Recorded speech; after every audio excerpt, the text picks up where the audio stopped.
Hi guys. So tonight I thought we'd take a look at some alcohol stoves.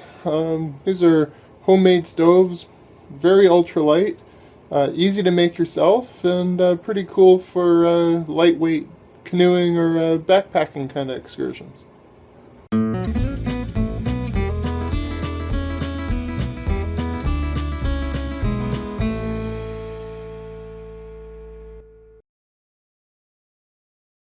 So I've got two examples here that I use quite a bit. This guy here, for reasons that we'll talk about, tends to wind up coming with me a little bit more than the other guy. I'll just put myself behind the light so you can actually see it. I'll show you how it's constructed. It's essentially one regular size pop can, cut essentially so we have two halves. Well, not quite in half, but two components. And you'll see this inner one here is just been dimpled, so it's got vertical lines here. And essentially this guy fits inside of the other one quite tightly. And somewhere along the edge here, let's see if we can see this, there's one tiny little hole to allow it to breathe. And what happens is the alcohol, this is an alcohol stove, the alcohol kind of draws up all those little vertical lines in here through as like a capillary kind of an action, and will jet flames. Let me pull this up a little bit so you can see it. Will jet flames out of each one of these dimples, and essentially acts as your burner. And with this one, your pot sits directly on top, so it acts as its own pot stand, and burns quite efficiently. And it's very simple to make, no moving parts. It really is just one pop can. This guy here, very similar idea. I can't take it apart because of its construction, but you can see inside it's got those vertical dimples. Now this is made using 3 pieces of pop can and a much smaller pop can. Again, the alcohol goes inside and wicks up those vertical lines. But the difference with this one is perhaps you can see these little holes here, and these are where the jets come out, the jets of flame. And what's interesting is these holes are poked, each one of them on a bit of an angle, so when the flame comes out, it kind of spirals and does like a little tornado. It's a hotter stove than this one. It burns a little bit faster. It's a little bit lighter. Also has the added ability to put a damper on it, so you can run it sort of in 2 speeds. One is full blast and the other is slightly less than full blast. And with the damper, if you want to bring the damper along with you, they weigh just about exactly the same. They both come in at about 8 grams. So extremely lightweight. So I thought maybe we'd do a little burn comparison. I guess the difference in operation is that your pot stands directly on this guy. With this design though, you need a pot stand. You need to bring something additional with you to stand your pot on. So I thought we'd maybe do a little burn comparison. I've got 2 identical pots. Each have pretty close to the same amount of water, about 1 cup in each. And maybe we'll use the exact same, or pretty close to the same amount of alcohol. These guys here hold, if they're filled completely up, about 0.6 ounces. They're not filled completely up, about 0.5, about half an ounce each. And that should be plenty to get this water boiling. And maybe we'll do a quick boiling demo, and I guess come back and talk about the differences. So let's take our alcohol here. about ½ ounce. I'll pour them in here. ½ ounce. Pour in this little guy.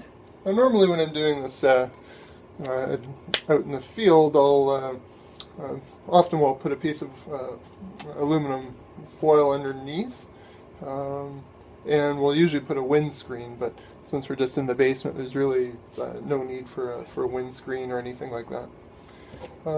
So you'll see when I put a spark into here, it'll get going, and once I put the pod on, it'll sort of organize itself, and you'll see the jets coming up.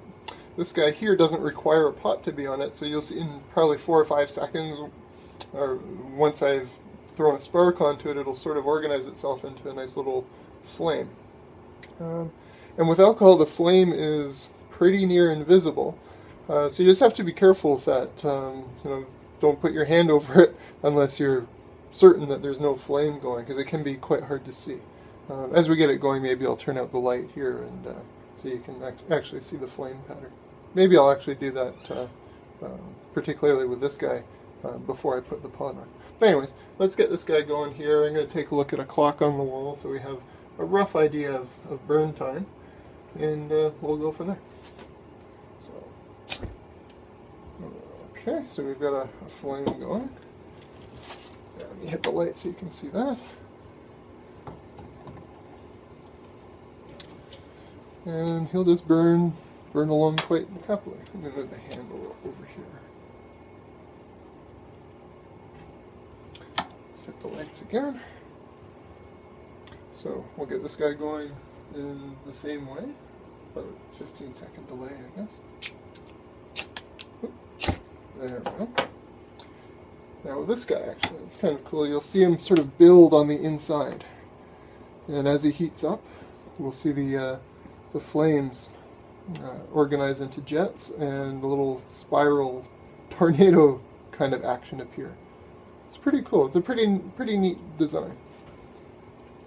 So we'll put this on. Make sure to keep clear of that flame because it is rather hot. And we'll get our little pot of water going.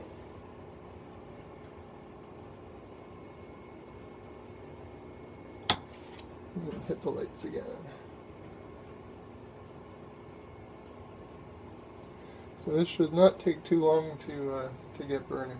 So I guess this guy here has been on for just about a minute now.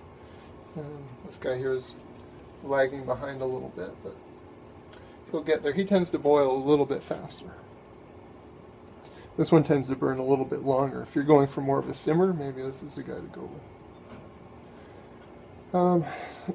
So you can probably see this guy here looks like he's had a fair bit more use than this one, and that's because it has. Now, even though I really like the design of this one, the difficulty is because you need a pot stand. It's just an extra thing to bring with you. Whereas this guy, yeah, you don't need anything, and it's pretty sturdy. My largest backpacking pot has no problem being on here. Completely full, and it supports the weight with no issue. So it's just simpler to bring, and it fits inside of my my wood burning stove for storage.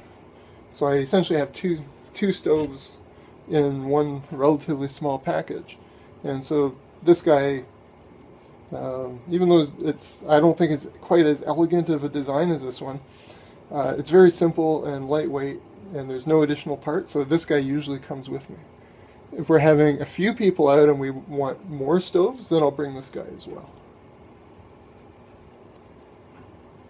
So we're already starting to get some pot talk happening here and some bubbles. Let me pull the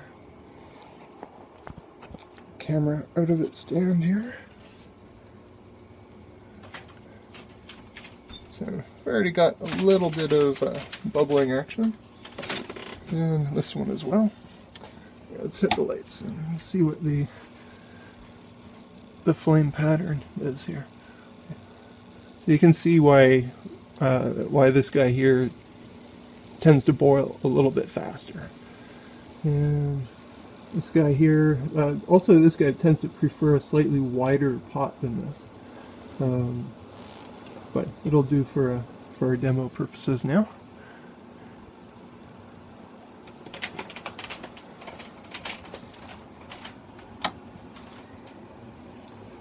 So we've got a light boil.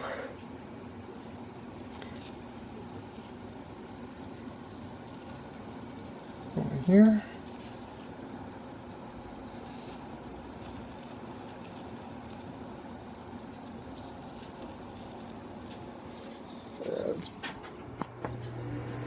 Back inside, back into the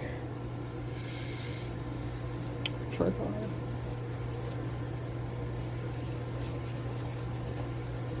So we've essentially got a full boil going now. With this one, you can probably hear it. This guy here, not too far behind.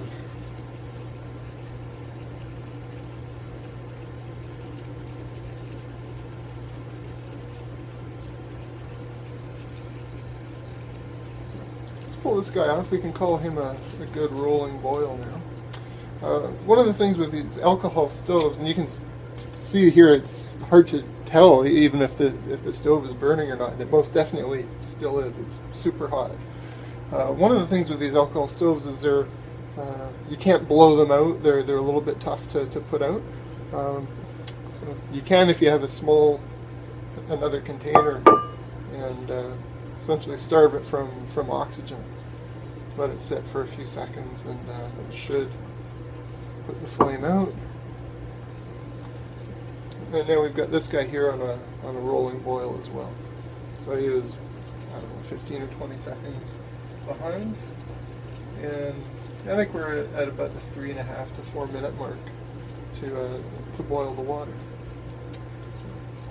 So, ooh, hot.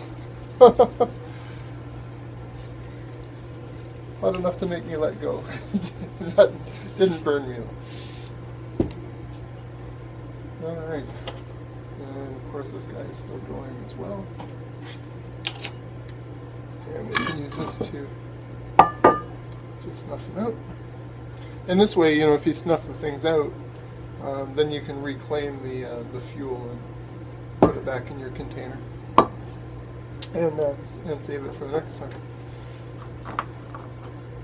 It's already cool to the touch. So it's still a little warm. But yeah, with the 1/2 ounce of fuel, I don't know how easily this will pour back out. Yeah, let's pour them into this guy.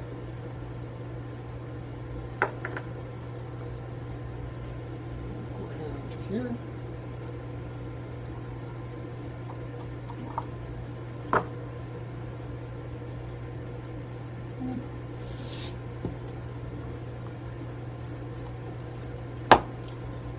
So we've got, so if this was 1/2 ounce, we've probably, I don't know, probably have about 1/10 of an ounce remaining.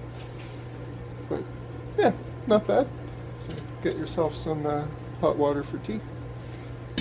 When I go on just an overnighter, I'll often bring one of these, or 2 of these 1 ounce bottles. So I have one for my evening meal, one for breakfast and tea, and yeah, that's it. And I'll bring stuff that I can eat cold.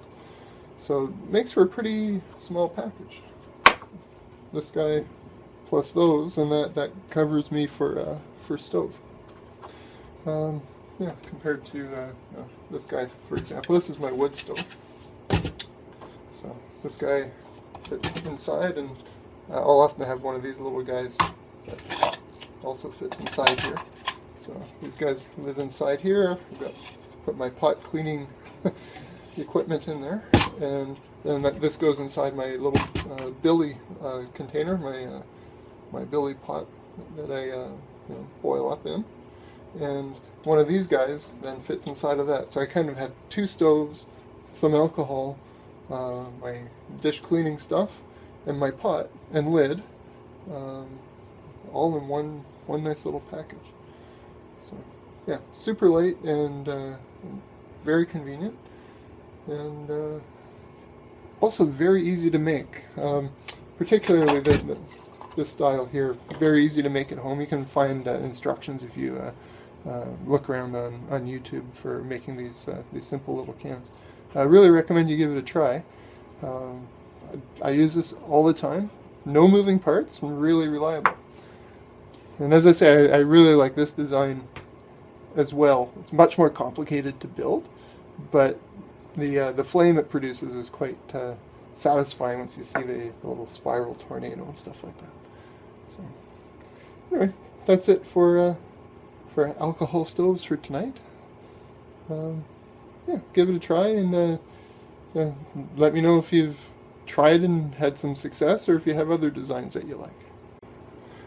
While we're talking about stoves, and since I had this out anyways, I thought I'd light up this MSR Whisperlite for you, just so you can see it in operation. Essentially, it runs on white gas or Coleman fuel. You put a little bit, open the valve here, you put a little bit in the bottom, light it on fire, it preheats. You'll see this loop here.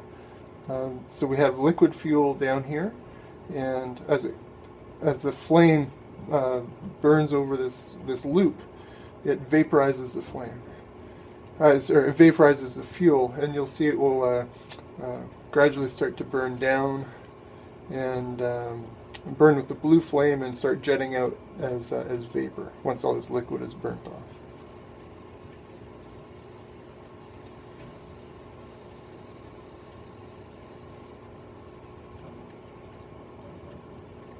So it's pretty close to being ready now.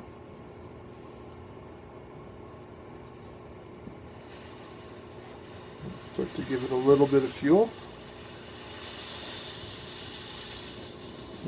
There we go. And once it's ready to go, it burns extremely hot, extremely efficient. Will boil your water up in next to no time. This water is already hot from the alcohol, but you'll probably see it takes just a few seconds to get it boiling again. And you can probably see it's glowing cherry red down there. Super hot stove. Quite reliable too. Use this in the winter a fair bit, and no issue at all. Yeah, and this one's actually adjustable a little bit, so you can actually get a simmer going if you fiddle with it and are a bit careful with it. Whereas these stoves here, they're pretty much one speed only. It's full tilt, so you can't really simmer. These guys here, yeah, you can simmer. And to turn it off, you just close the valve and it'll burn down and turn off. The other thing I wanted to mention is the fuel that I'm using for these alcohol stoves.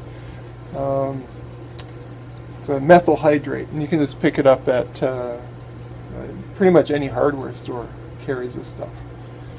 In the U.S., there's a product called Heat, H-E-E-T, and I believe the guys that use that stuff, I guess there's two types, two flavors, a red bottle and a yellow bottle. I've never tried them, but everybody says to use the yellow bottle. So if you're watching this in the U.S., the yellow bottle of Heat is the stuff that a lot of folks use down there. Methyl hydrate is widely available in Canada, at least where I live. And it's not that expensive either. I mean, this bottle here will last, for me, easily a year, because I do a lot of cooking over the wood fire. So, methyl hydrate for the alcohol stove, and Coleman fuel, or they call it white gas, for this guy. You can also change the end fittings on this, so it'll also burn kerosene and possibly diesel, though I don't recall. So, anyway, that's it for the stoves for tonight. Talk to you all later, and take care.